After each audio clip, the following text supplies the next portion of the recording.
Buenos días, pequeños, ¿cómo están? Espero que estén súper bien. Nos encontramos nuevamente aquí en otra clase de historia. Esta va a ser un poco diferente, ya que la clase la voy a dar yo de manera personal, a pesar de que haya distancia en el tiempo. Y espero que realmente ustedes puedan estar súper bien con todas las cosas y que estén en casa resguardándose, que ahora en este momento su salud y la de su familia es lo más importante. Bueno, les cuento que luego de haber visto la unidad anterior, con los puntos cardinales y todo ese tema, vamos a cambiar de unidad.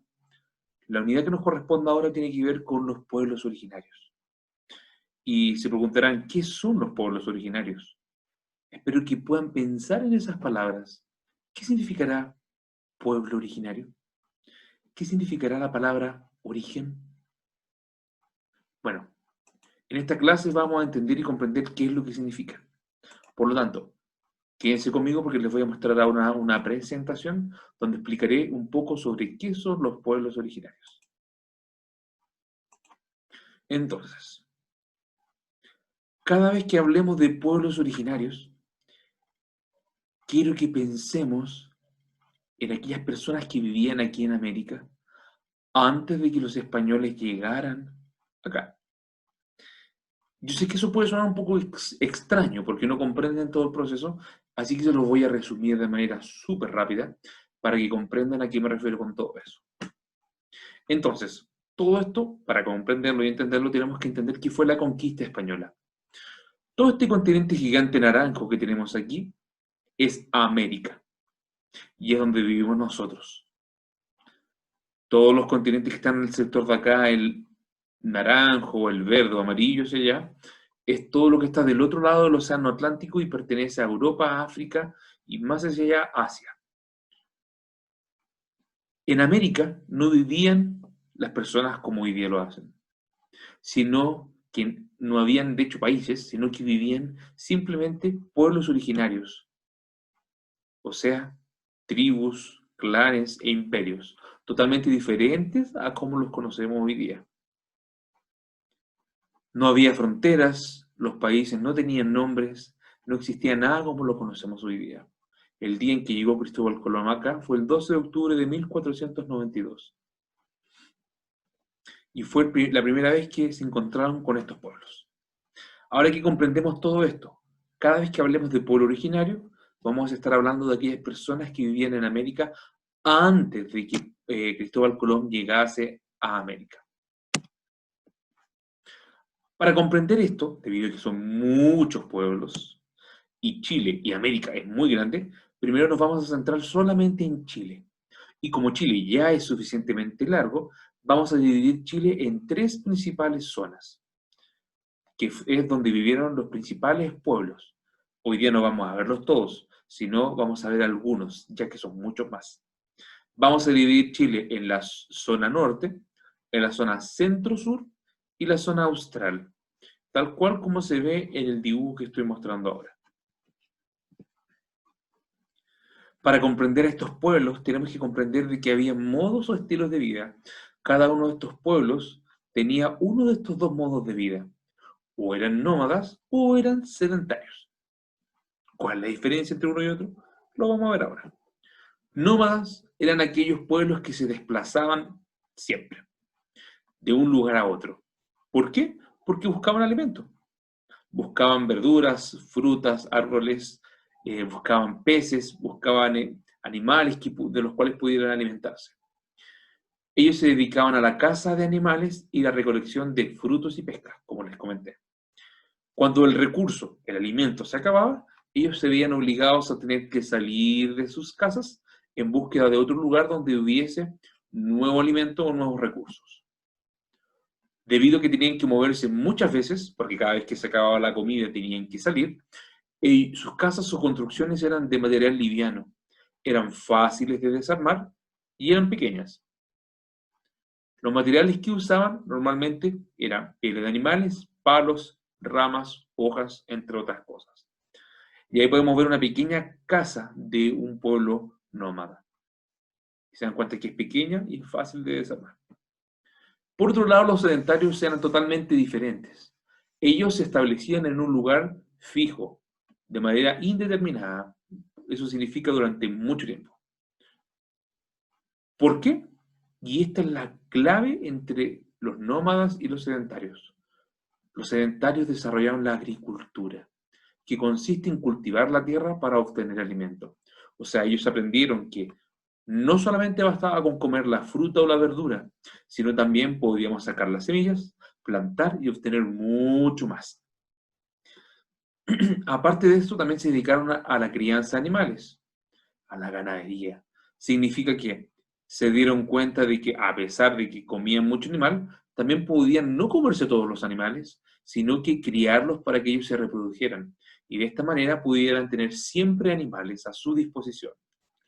De esta manera, como tenían siempre alimento y siempre, bueno, siempre alimentos vegetales y animales, no tenían la necesidad de viajar a otros lados porque en ese lugar siempre iban a tener comida. Sus casas, por la misma razón, que no tenían que moverse, eran sólidas, construidas de materiales como piedras, madera o barro.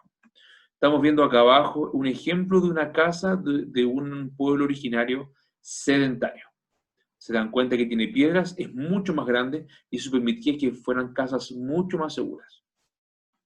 Ahora la pregunta, ahora que sabemos la diferencia entre nómadas y sedentarios, ¿qué estilo de vida tenemos nosotros? ¿Somos nómadas o somos sedentarios? Comenzamos entonces nuestro recorrido desde la zona norte, de la parte más alta, más árida, donde hace más calor, donde hay poca vegetación, nuestro recorrido histórico para comprender a los pueblos originarios. Entre estos pueblos que se encontraban en la zona norte, hablaremos del pueblo Aymara, Licanantay, Diaguita y Chango. El pueblo Aymara era un pueblo sedentario, significa que ellos se quedaban en un lugar de manera fija. Era un pueblo cordillerano que vivía en el altiplano, o sea, en zonas que eran planas, pero que se encontraban en altura, cerca de quebradas y oasis. ¿Por qué oasis? Esto es súper importante. Recuerden que la zona norte es una zona seca, por lo tanto, los oasis son fuentes de agua que permitían que ellos desarrollaran la agricultura. Sus casas eran llamadas de uta, sin ventanas para evitar el frío. Debido a la altura en esos lugares pequeños y obviamente debido al clima, en el calor puede hacer bastante calor, o sea, en el día puede, perdón, puede hacer bastante calor, pero en la noche también hace mucho, mucho frío. Por lo tanto, ¿se imagina una casa sin ventanas? Sería bastante extraña. Uno está acostumbrado a asomarse, mirar para afuera, ver qué está sucediendo. Ellos no tenían ventanas, pero obviamente era para la sobrevivencia. Ellos desarrollaron la agricultura, recuerden que vivían cerca de oasis donde hay agua, por medio de la papa, el maíz, el poroto, la quinoa, y lo hacían por medio de terrazas. Aquí en la imagen estamos viendo qué es una terraza. Significa que son como pequeños jardines escalonados en forma de escalera hacia arriba. ¿Por qué tienen esa forma? Porque estaban en quebradas o precipicios. Criaban animales como las llamas y alpacas. Este pueblo existe actualmente, con su lengua y sus costumbres. Recordemos obviamente que no es exactamente como vivían antes de Cristóbal Colón, pero obviamente sí se conservaron muchos aspectos de lo que fue en ese tiempo. Pueblo Licanantay. Este pueblo también es sedentario. Vivía en el desierto de Atacama, cerca de oasis, valles y quebradas. Es bien parecida a la ubicación, solamente que en vez de vivir en el altiplano, vivían en el desierto, tal cual. Pero obviamente debido al mismo clima, también vivían cerca de oasis. Su lengua es el kunza.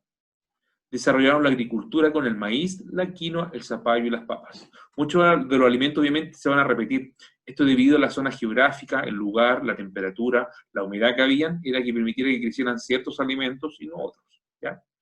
Criaron animales como la alpaca y la llama. Fueron alfareros. ¿Saben lo que es alfarero? Son aquellas personas que se dedican a crear vasijas, platos de barro de cerámica. Además, tejían con lanas de animales. Este pueblo también actualmente existe. Pueblo de Aguita. El pueblo de Aguita también es un pueblo sedentario. Hasta el momento todos son sedentarios. O sea, son pueblos que permanecen en el mismo lugar sin necesidad de moverse. Vivían en valles en la zona norte. Se cree que su lengua era el cacán. Desarrollaron la agricultura, la pesca y criaron animales, bien parecido a los otros dos pueblos. También fueron alfareros, pero se especializaron más que los otros pueblos en esto. Fabricaron vasijas de cerámica pintadas con figuras geométricas y rostros de animales, en especial de gatos y patos. Una de las imágenes muestra una vasija en forma de pato. Este pueblo actualmente también existe. Pueblo Chango. Y aquí nos movemos un poco, a pesar de ser la misma zona norte, este pueblo es bien diferente a los otros tres que vimos. Primero, por su estilo de vida, es un pueblo nómada, significa que este pueblo se mueve constantemente, por tanto sus construcciones también son livianas y de material liviano. Vive en la costa de la zona norte, ya no vive en el altiplano, ya no vive en el desierto, sino derechamente vive junto a la costa. Se dedica a la pesca, a la caza y la recolección de mariscos, ya que no sabe ni cultivar ni sabe de ganadería. Construyeron balsas de cuero del lobo marino. Practicaban el trueque de sus productos con los aymara y con el pueblo Licanantay. ¿Qué es el trueque? El trueque es el intercambio de productos sin el uso de dinero. Recordemos que en ese tiempo no existía dinero, no había billetes, no había moneda. Por lo tanto, la mejor forma de tener nuevos productos era a través del trueque. El pueblo Chango iba donde los aymara o el pueblo Licanantay y podía cambiar aquellos alimentos que ellos no tenían, por ejemplo, como verduras, como la quinoa, como la papa. ¿Y ellos qué ofrecían? Ellos ofrecían pesca, por ejemplo, mariscos, peces, que el pueblo aymara y Licanantay no tenía debido a la ubicación donde estaban.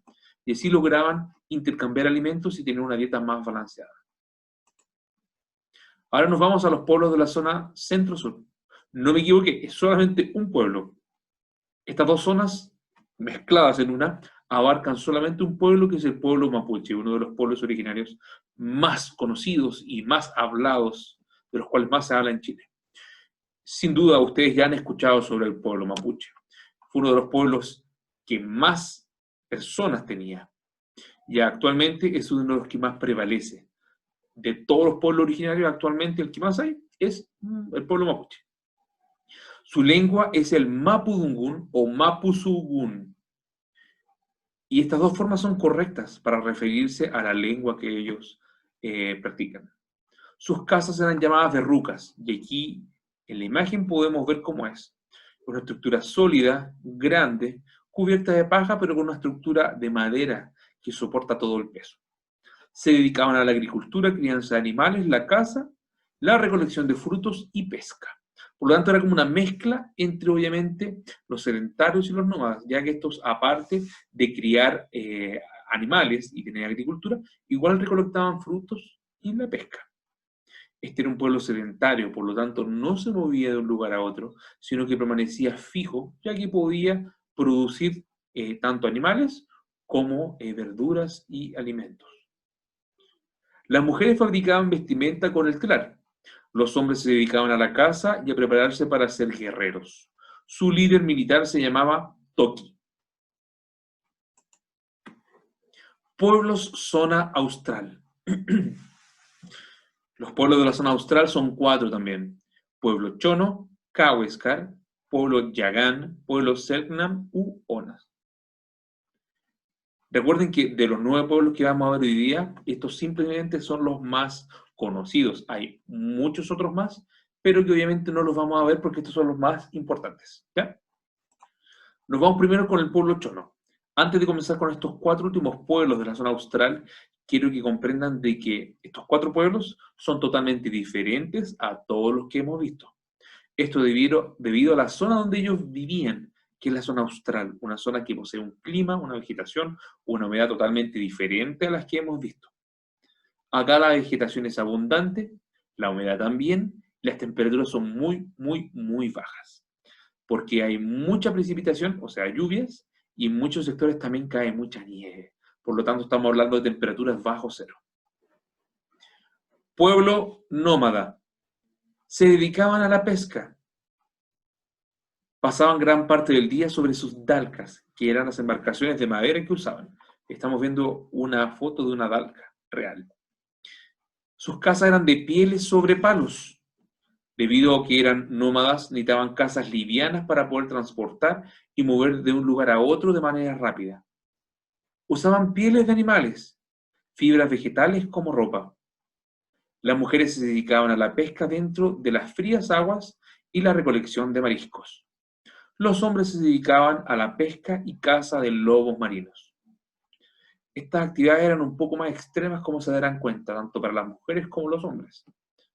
Debido obviamente a que vivían casi en el mar, necesitaban sacar su recolección de alimentos desde ahí. Por lo tanto, se exponían a frías aguas para poder adquirir su alimento y tienen que cazar animales mucho más grandes como lobos marinos, debido al hábitat obviamente. El pueblo Kawaiskar. Este también era un pueblo nómada, eran pescadores y cazadores y recolectores, bien parecido al otro. Recorrían el mar, por lo que siempre llevaban fuego en sus canoas. Las mujeres eran las encargadas de bucear para recolectar mariscos bajo el mar, bien parecido. La labor en estos 4 últimos pueblos son bien parecidas en cuanto a la mujer y al hombre. Las mujeres normalmente son las que bucean, las que nadan, las que se meten al agua fría y congelada para sacar alimento, ¿ya? Los hombres pescaban en las canoas, cazaban y fabricaban arpones de hueso. Este pueblo actualmente también quedan sobrevivientes y personas. Pueblo Selknam u Onas. Este pueblo, a pesar de ser bien parecido a los otros, se diferencia en algo. Bueno, primero es un pueblo nómada, o sea, se mueve de un lugar a otro según la necesidad de alimentos, pero no vive en clanes o grupos grandes, sino que vive en grupos familiares. Es totalmente diferente a los otros. Se dedicaban a la caza de guanacos y zorros. Recolectaban huevos, hongos y bayas. Las mujeres recolectaban alimentos, cocinaban, tejían pieles, cuidaban de los niños, traían leña, construían viviendas y a veces cazaban. Los hombres se dedicaban a cazar y a fabricar herramientas. Este pueblo pintaba sus cuerpos para camuflarse y a veces para representar rituales. Normalmente, cada vez que ustedes vean algo sobre el pueblo Ona o Selknam, se van a dar cuenta que las imágenes son bien parecidas. Siempre su cuerpo está pintado con líneas blancas o negras y en muchas ocasiones utilizan unas máscaras bien raras. Y como salía ahí, la utilizan para el camuflaje o para ciertos rituales que ellos necesitaban. Pueblo Yagán. El pueblo Yagán era un pueblo nómada al igual que los anteriores. Se dedicaban a la pesca, la caza y la recolección de mariscos. Sus embarcaciones eran llamadas Anán y usaban fuego para viajar de noche y protegerse del frío. Bien parecido con todos los otros pueblos, ¿se dan cuenta? Eso debido obviamente a la ubicación geográfica. Sus casas eran de pieles sobre palos, livianas, fáciles de desarmar. Usaban pieles de animales y fibras vegetales como ropa. Las mujeres se dedicaban a la pesca debajo del mar. Miren, la pesca debajo del mar. ¿Se dieron cuenta de que se repite ese padrón? Se cree que solo ellas sabían nadar. Los hombres se dedicaban a la pesca y caza de lobos marinos, ballenas y focas. También cuidaban a los niños. Mira, algo novedoso y nuevo. Este pueblo aún existe. Bueno, pequeños, este ha sido un sumamente rápido resumen de los pueblos originarios que han vivido en Chile, algunos que todavía prevalecen. Muchos son totalmente diferentes entre sí, otros son muy parecidos debido a la ubicación geográfica. Ahora que ya tienen toda esta información, pueden ver el video todas las veces que quieran. Este archivo PowerPoint yo lo voy a dejar también en Moodle para que lo puedan descargar, puedan revisarlo y según esto vamos a hacer la actividad o desafío número 4.